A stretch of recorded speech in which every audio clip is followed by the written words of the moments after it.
नमस्कार. गावरान तडका या यूट्यूब चॅनलवरती तुम्हा सगळ्यांचं अगदी मनापासून स्वागत आहे. तर आज आपल्याला वांग्याची चमचमीत अशी भाजी करायची. भाजी म्हणजे लपतपीत असं कालवण. तर त्याच्यासाठी इथे एक छोटंसं वाटण काढायचं आहे. तर मी त्याच्यासाठी थोडंसं लसूण घेतलेलं आहे, खोबरं घेतलेलं आहे, किसून घेतलेलं आहे. तुम्हाला हवं असेल तुम्ही कट करून घेतलं तरीसुद्धा चालेल. आणि त्यानंतरनं कोथिंबीर. हे आपल्याला चांगलं असं बारीक पाणी न टाकता वाटून घ्यायचं आहे. त्यानंतरनं मी इथे वांगी घेतलेली आहेत.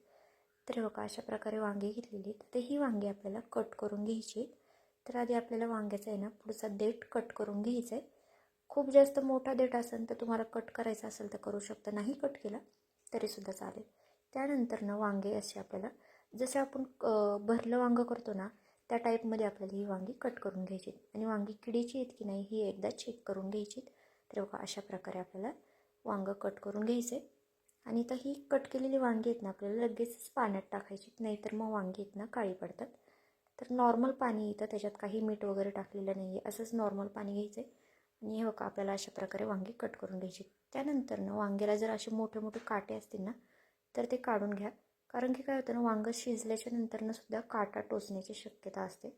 त्याच्यामुळे जेवढे मोठे मोठे काटे असतील ना ते सगळे काटे आपल्याला काढून घ्यायचे अशा प्रकारे.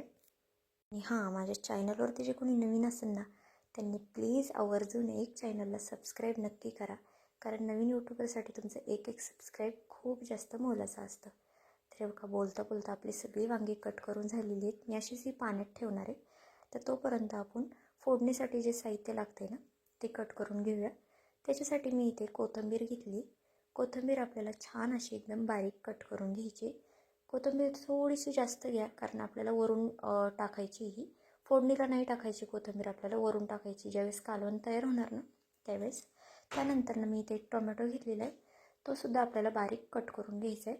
खूप जास्त मोठा टोमॅटो घ्यायचा नाही आहे, छोट्या साईजमध्येच मी घेतलेला आहे. तुम्हाला कालवण कितपत करायचं आहे त्यानुसार तुम्ही साहित्याचं प्रमाण कमी जास्त करू शकता. टोमॅटो कट करून झाला की त्यानंतरनं मी इथे 2 छोटे कांदे घेतलेत, तेही आपल्याला बारीक कट करून घ्यायचेत. आणि आजच्या ह्या वांग्याच्या रेसिपीमध्ये आपल्याला एक सिक्रेट गोष्ट टाकायची, त्याने कालवणाला एवढी भारी चव येते ना, तुम्ही कधी टाकलीच नसेल ही वस्तू त्याच्यामध्ये. त्याच्यामुळे आपल्याला तुम्ही शेवटपर्यंत व्हिडिओ नक्की बघा आणि करून बघा अशा पद्धतीने वांग्याचं कालवण. त्यानंतर मी इथे लसूण घेतलेला आहे. हा लसूण तुम्ही कट करून टाका, नाहीतर मग ठेचून टाका, किंवा मग असाच टाकला तरीसुद्धा चालेल. मी इथे कढई ठेवली. कढईमध्ये 2 पळ्या तेल टाकून घ्यायचं आहे आपल्याला. तेल छान गरम झालं की त्यानंतरनं आपल्याला त्याच्यामध्ये मोहरी टाकून घ्यायची. मोहरी छान तडतडली की त्यानंतरनं आपल्याला त्याच्यामध्ये जिरं टाकून घ्यायचं आहे. आणि जिरं छान फुललं की त्यानंतरनं आपल्याला हिंग टाकून घ्यायचे. हे सगळं टाकल्याच्या नंतरनं जे लसूण मी ठेचून घेतला होता ना तो आपल्याला ह्याच्यामध्ये टाकून घ्यायचा आहे. आणि त्याला हलकासा लालसर रंग येईपर्यंत हा लसूण छान असा परतून घ्यायचा आहे, म्हणजे कालवणाला चव खूप भारी येते. त्यानंतरनं ह्याच्यामध्ये कट केलेला जो कांदा आहे ना तो टाकून घ्यायचा आहे आपल्याला आणि तो परतून घ्यायचा आहे. खूप जास्त परतायचा नाही आहे, फक्त ट्रान्सपरंट होईपर्यंत आपल्याला हा कांदा परतून घ्यायचा आहे. तुम्ही माझी रेसिपी कुठून बघताय हे मला कमेंट करून नक्की सांगा. तुम्हाला आणखी कुठल्या कुठल्या रेसिपी बघायला आवडतील हे देखील मला कमेंट करून नक्की सांगा. तर बघा अशा प्रकारे आपला कांदा छान असा परतलेला आहे. आता ह्याच्यामध्ये आपल्याला आहे ना जे आपण वाटण करून घेतलं होतं ना ते वाटण आपल्याला ह्याच्यामध्ये टाकून घ्यायचं आहे. इथे मी सुक्कंच वाटण वाटलं होतं, अजिबात पाण्याचा एक थेंबही टाकलं नव्हतं. आपल्याला हे वाटण असंच वाटून घ्यायचं आहे आणि ह्याच्यामध्ये टाकून घ्यायचं आहे.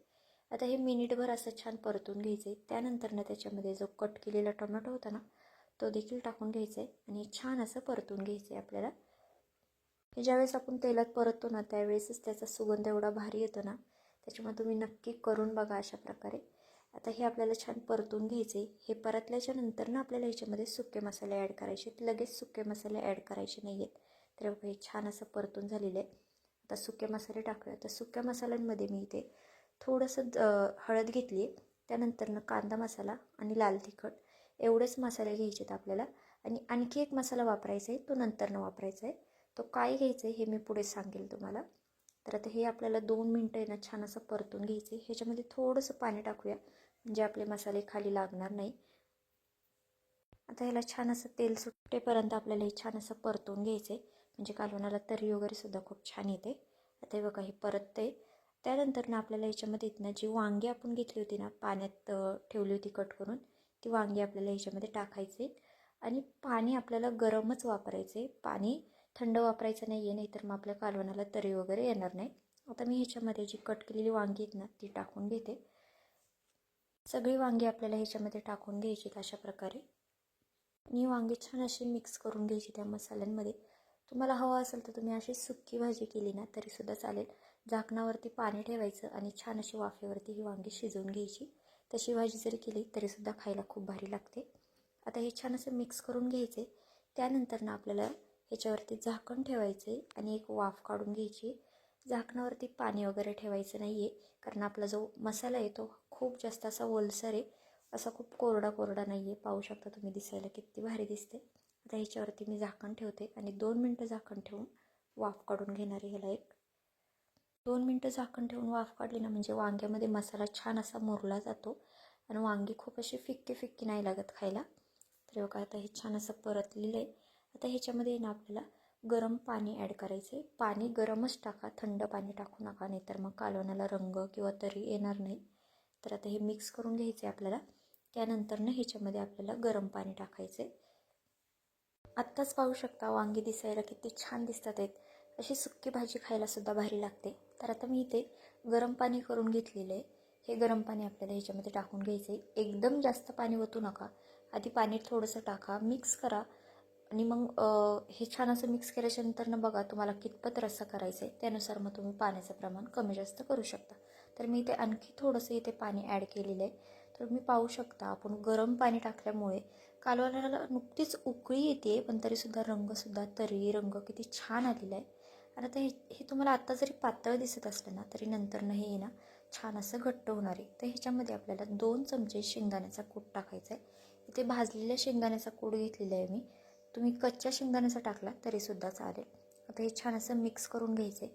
त्यानंतर ना मी तुम्हाला म्हटलेलं ह्याच्यात आणखी एक मसाला ॲड करायचा आहे आपल्याला. तर तो मसाला आपल्याला ह्याच्यामध्ये ॲड करून घ्यायचा आहे. पाहू शकता एवढं पातळ जरी आता हे दिसतंय ना तरी नंतर ना घट्ट होणार आहे बरं का. आता जो मसाला आपण टाकणार होतो ना तर त्या मसाल्याचं नाव धना पावडर आहे. आपल्याला इथे धना पावडर आपल्याला 1 चमचा टाकायची. धना पावडर अजिबात स्किप करू नका, आवर्जून टाका. धना पावडरने खूप छान अशी चव येते. तर आता हे मिक्स करून घ्यायचं आहे. त्यानंतर ना आपल्याला त्याच्यामध्ये चवीनुसार मीठ टाकायचं आहे. मीठ टाकल्याच्या नंतर ना पुन्हा एकदा हे आपल्याला मिक्स करून घ्यायचं आहे. आणि त्यानंतरनं जो सिक्रेट इन्ग्रेडियंट्स आपण ज्या ह्याच्यात टाकणार होतो ना त्यांनी कालवणाला अप्रतिम चव येणार आहे, तो इन्ग्रेडियंट्स आपल्याला ह्याच्यामध्ये टाकून घ्यायचा आहे. ते काय आहे तर ते आहे चिंच गुळाचं पाणी. चिंच गुळाचं पाणी आपल्याला ह्याच्यामध्ये टाकून घ्यायचं आहे.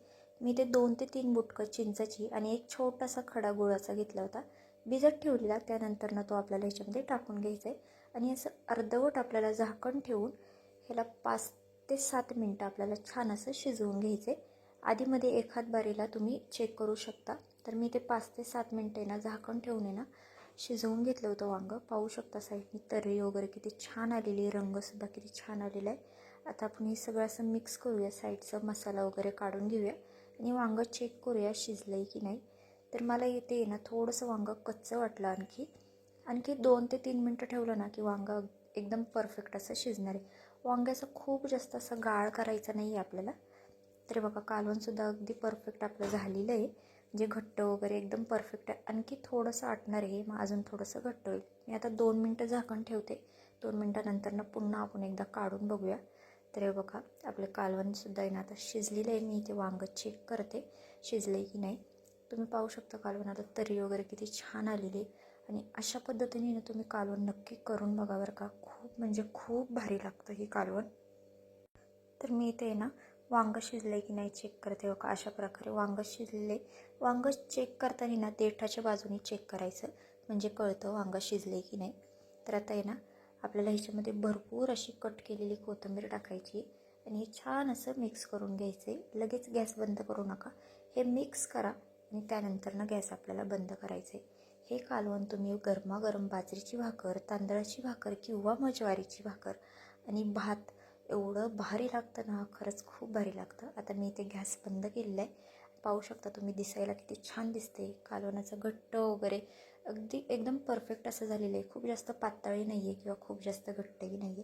तर आजची ही रेसिपी तुम्हाला कशी वाटली मला कमेंट करून नक्की सांगा. चॅनलवरती जे कोणी नवीन असेल त्यांनी प्लीज एक चॅनलला सबस्क्राईब नक्की करा. चला तर भेटूया नवीन रेसिपीसोबत.